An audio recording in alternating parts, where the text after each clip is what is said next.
Welcome to the Rugby Obsession Deep Dive. Before we get into the thick of it today, just a quick reminder to subscribe to the Rugby Obsession YouTube channel and newsletter from the link in the description. Yeah, you definitely do not want to miss out on what we have coming up. Exactly. And we really want to hear your thoughts and opinions on today's topic, so please drop a comment below. Today, we are looking at some fantastic articles and official announcements over on Planet Rugby. Right. It is all about Ireland head coach Andy Farrell. Yes, his massive new contract extension with the Irish Rugby Football Union. It keeps him at the helm all the way through the 2031 Rugby World Cup. Which is just a staggering timeline when you really think about it. It is. I mean, in the volatile world of modern sports, signing a coach for 2 full World Cup cycles is, well, it is like proposing marriage on a first date, you know? Yeah, that is a good way to put it. It requires an immense amount of trust. So, okay, let's unpack this. Why is Ireland so willing to lock him in for that long?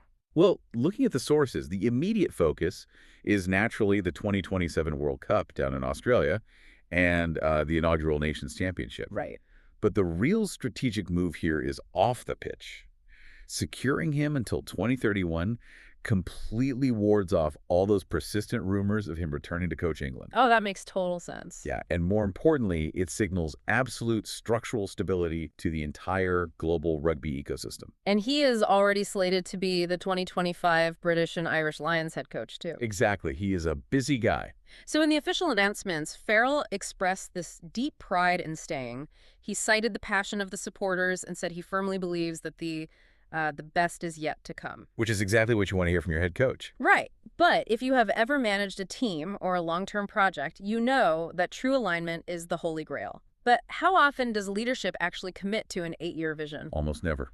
It is incredibly rare. So what is the actual mechanical strategy behind this? For that, we really have to look at the quotes from IRFU performance director David Humphreys.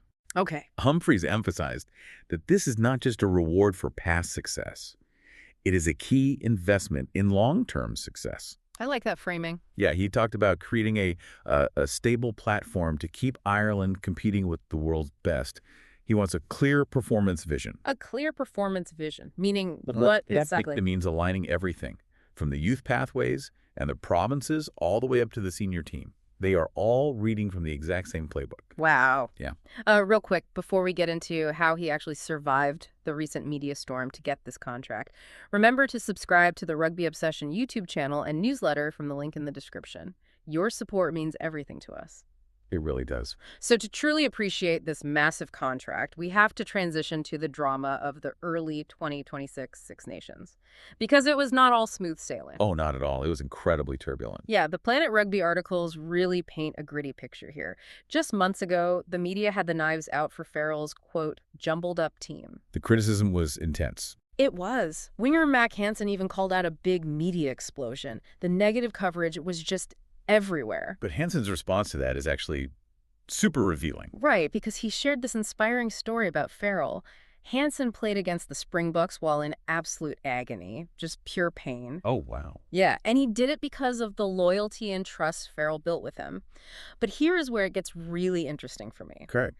If Farrell is this world-class leader who brings out that level of devotion, why were the knives out so quickly? I mean, are fans and the media just inherently fickle, or is something deeper going on? That is the million-dollar question, right? And the sources offer a brilliant answer from former Ireland captain Brian O'Driscoll. Oh, what did he say? He suggested that Ireland has deep scar tissue. Scar tissue? Yeah, from all the past international heartbreaks, especially the struggles to get past the World Cup quarterfinals. Ah, I see. So because of that trauma, the moment things look slightly shaky, there is a swift, almost reflexive anti-Farrell sentiment. Like a defense mechanism. Exactly. But Farrell's ability to navigate that exact pressure, to absorb it, and get the nation to definitely trust again, that is exactly why he earned this mega contract. He essentially proved he could survive the darkest moments without panicking. Completely.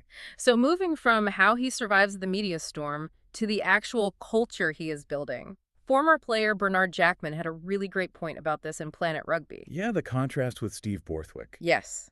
He noted how lucky Ireland is to have Farrell, especially when you contrast it with Borthwick's high-pressure demands over in England. It feels like Farrell isn't just the guy fixing the roof, you know? Right. He is the architect pouring the foundation for the entire house. That is a perfect analogy. And Mhm. IRFU Chief Executive Kevin Potts actually backed that up. What did Potts say? He called Farrell an exceptional leader, and he specifically highlighted that Farrell's impact reaches far beyond the pitch. Like the locker room culture. Exactly. He has instilled a sense of pride, connection, and a unifying culture. And in high-performance sports, that is a measurable asset. It keeps players disciplined under pressure. It is the glue that holds the tactical framework together. Right. And Farrell is applying that glue to the future, too.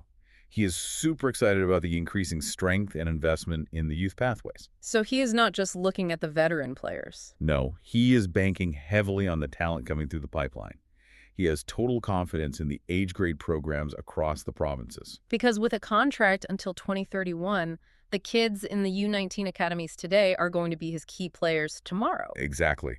He has the runway to oversee an entire generation. We have covered some incredible ground today. We went from the fraught, anxious media environment of the early 2026 Six Nations to this monumental commitment running until 2031. It is a massive turnaround. It really is. Farrell and the IRFU are betting big on stability, culture, and pathway alignment to deliver sustained success. So what does this all mean? Well, I will leave you with a final thought-provoking question based on all this source material. Okay, let's hear it. If locking in a coach for 2 entire World Cup cycles creates a beautifully unified pathway from the youth academies to the senior squad, could this move by Ireland force a global shift? Oh, that is fascinating. Right. Will other major rugby nations be forced to abandon their short-term panic-firing habits just to keep up with Ireland's decade-long stability? Wow, that is a fantastic question for you to ponder. We would absolutely love to know your thoughts and opinions on that, so jump into the comments and let us know. Yeah, is the 4-year coaching cycle dead? Tell us what you think. And one last reminder to please subscribe to the Rugby Obsession YouTube channel and newsletter from the link in the description. Thank you for listening to the Rugby Obsession Deep Dive, and we will look forward to you listening to our next episode.